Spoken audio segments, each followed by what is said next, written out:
Hey, are you looking to open another family home or are you currently another family home provider? My name is Terry. I'm a nurse consultant and I can help you with that. Hello, Miss Terry. Hello, hello. How are you? I'm well. How are you? Good. Today we had to change the scenery. A little bit of the sun, Yeah, yes. vitamin D, which is muy importante. Very important. Yes, it is. So before we go on, I've been hearing stuff about bed dues. Uh, what is bed dues and why is everyone anxious about incrementing bed dues? And why are people saying vote no for the increment in bed dues?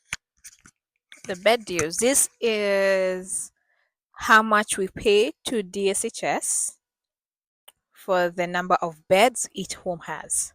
So if you, for example, for myself, uh, in one house we have 5 beds, or we are licensed for 5. So that is typically, um, each bed is about $225. So it is important to pay this bed dues. So it will be 225 times 5, and it's a must you pay this before it's due. Because if you don't pay it on time, it becomes a citation. So that's an automatic citation if you have not paid for those bed dues once it expires. So you have to do that. Please remember to do that for all providers. So what I'm hearing is 225 per bed, and now they want to increase it to what?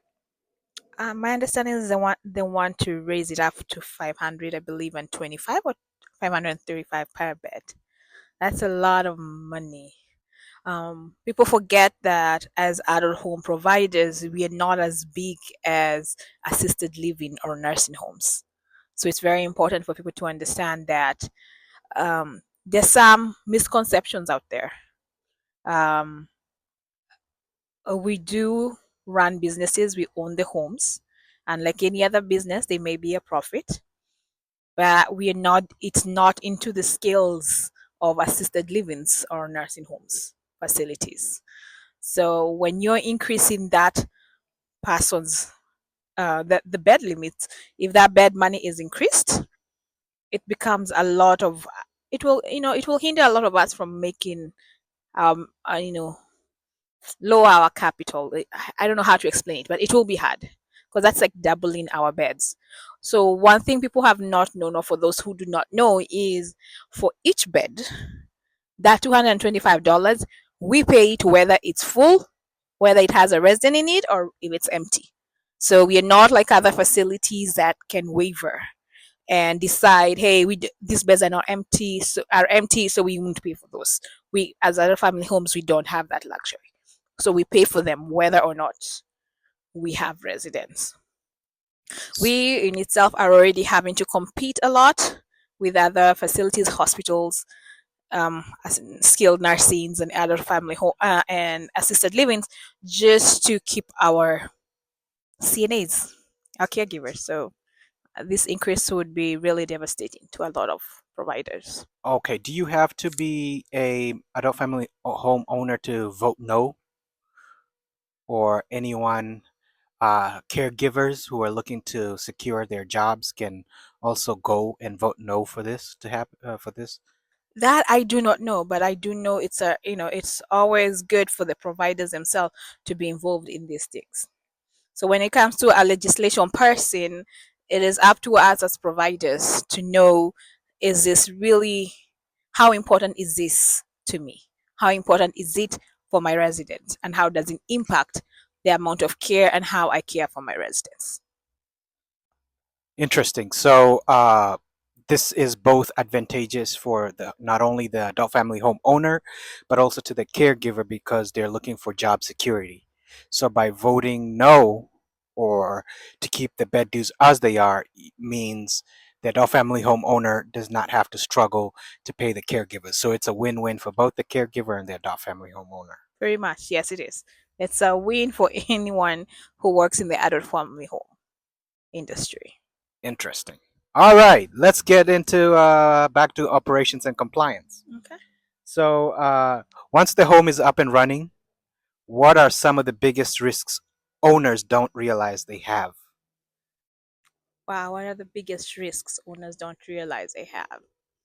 Um, God, there's a lot of risks as to anyone else, and I think I've mentioned this before, is your paperwork. The level of your paperwork is very important. The second thing is there are things that are due all the time. We have a lot of things that are due annually, and you should keep up with those. That that includes your city business license. Those are due annually, and for most of us, if not all of us, are due by 31st of January each year. And after that, that price is doubles. Um, when you're signing up for your Secretary of State, how to like your formation of your company, that is due every year on the month that you actually opened your LLC or whatever organization you're running. And we, as you said, we have the one for the beds that is always due. We have our taxes as are also always due to you. That's annually, both federal and tax and state. I know. Just talk to your just talk to your CPAs to make sure that everything is being done in the right way. So there are a few things that you can't just ignore. There's some things you as a provider need to know and need to make sure, not just as a provider, but also as a resident manager, because you're running that home. You need to know that they're being done and they're being done correctly. That's interesting because it goes back to what we were talking about. If two people go into business, one of them obviously evaluating the strengths of each person. One of them should concentrate on the day-to-day activities on the ground, while the other one concentrates on the paperwork. Yeah, that's true. That's Okay. very true. Instead of both people trying to run the day-to-day activities. Like, You know, if you're running a business with someone, you also have to understand that these businesses is you have an end goal is to be a successful business, so you all need to know what you can work on. And it's always, if a job, if you can share responsibilities, it always helps to make sure that there's some it's a better way of making sure you get to your goal better, and things are being done, and hopefully nothing is being left to fall off. awesome. How do you help adult family homeowners stay up top of paperwork and compliance year after year? For most of the people that I have helped with, I do have that. Um, Depending on my clients, there's some who want me to come every quarterly or half a year. So it mostly depends on you as a provider. And in the way that we create our files, we create it in the way that the facility or the providers know, or the resident manager know that, hey, this binder I have to touch it every other month. This binder I need to make sure this is there. When it comes to the resident binder, it's very very open, so you can be able, and very easy to understand that what document needs to go here, what needs to go here. And some of my clients already have what we call an admission checklist. So as long as you make sure what's an admission checklist is the paperwork that you receive from your residents when they move in, you should be pretty good. Awesome. What's the key to finding reliable caregivers, and how do you help your clients with this process? I actually do not help with finding caregivers, because that's a very personal thing with the providers.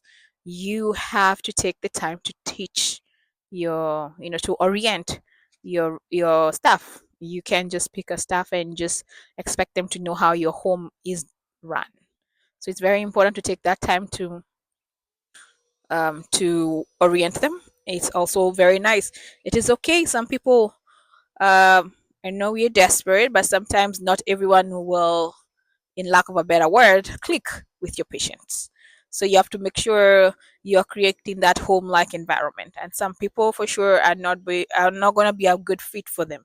It's okay sometimes to accept that that's what not, that happens, and to make sure that it's also good to listen to your clients. Sometimes we know some of our clients um, can tell us something, and we're like, oh yes, that's important. It's good to listen to that. And also it's good, you as a provider, to also keep an oversight of your staff. Okay. So I'm hearing personality, care, and always keeping communication lines open between clients and also the caregiver needs and stuff. Yeah, there should always be communication between the providers and their care and their staff members. If that communication is not there, it's not strong. Okay. Yeah. So, if an owner gets a surprise inspection, what's the worst thing they could overlook that could lead to fines or citations? I think we've already answered that question because it's up to you as the provider. You have to make sure your books are good. You have to make sure that your caregivers actually are doing the care as it's required to do.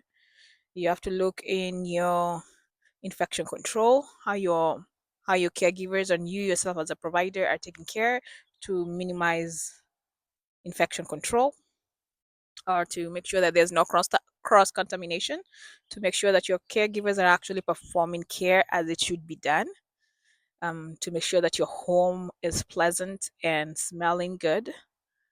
Definitely to also, maintain a professionalism in what you're doing. Awesome. So, professionalism, the which I call the staging, like your adult family home. If It's you, not a staging, Mhm. because staging is more of a pretense. Okay, Professionalism is how you conduct yourself when you have the investigators in your house. So it's how we take your time to listen and how you take your time to answer questions. That's also very important. So it is the inspectors coming to your home, they are doing their jobs, and that's their job. What is required of them. Yeah. awesome. So, what's the biggest difference between someone who tries to do everything alone versus someone who hires you? I believe anyone can be able to do um, a lot of things by themselves. But the reason why we have consultants is we've been in your position. So we can't tell. Like, I can tell where your weakness is just by having that one visit with you. I can tell where you need to work on mostly, and I can be able to help you, like to make sure that we are covering you up in places that you should be. And sometimes you never know where what you may be overlooking until somebody from the outside steps in for you to see, am I overlooking something? Yeah, we're all humans. Something may be left behind, but it is important to have an outside eye just to look at it. Yeah. Terrific. So, if someone is on the fence about hiring a consultant, what would you say to them? Oh, you first of all have to find out why you're on the fence with hiring. Just like any other job or any other ability or any other skills that you need to hire, it's pretty much for you to decide what it is that you're looking for. And it's always good to do a little bit of research on the people that you want to hire. So it's important to do that. Okay, so just like we always do when we're about to finish, what's the best way that people could get in touch with you in case they wanted to hire a consultant? And what type of consulting do you do? The easiest way for anyone to get a hold of me is via my cell phone, and that's 206-973-9388. And probably if I don't pick up, you can leave a voicemail, or you can always text, and I can always share, other forms of communication like emails. When it comes to consulting, I do help everyone, those ones who are new into the business, those ones who want to do a chow, and those who already have homes and just need that inspection to be done or to help you somehow. Well, we do have consultations, so you feel free, Zoom consultations or in-person consultations. So that is, yeah, there. And I should add, you had mentioned also the dreamers, the people that are hoping to own a home. They shouldn't feel like, oh, I can't call her because I don't have a home. I don't just they could call you for just general questions too, right? Yeah, they can do that. We do offer mentorship, and I do have a few people who are, as you call, dreamers, and are looking into potentially enter into the business. And sometimes it's good just to have that call and see, is it something that is within me that I need to start, and everything, just like everything, we have steps that we need to start. We always have somewhere to start, so it's very important. Thank you. Miss Terry, always a pleasure, and I hope that this message will go out to anyone and everyone who wants to. Hopefully, it can help them out there, and I hope to see Thank you you. next time. Thank you for having me. I appreciate it. Thank you for your time. Bye bye. Thanks.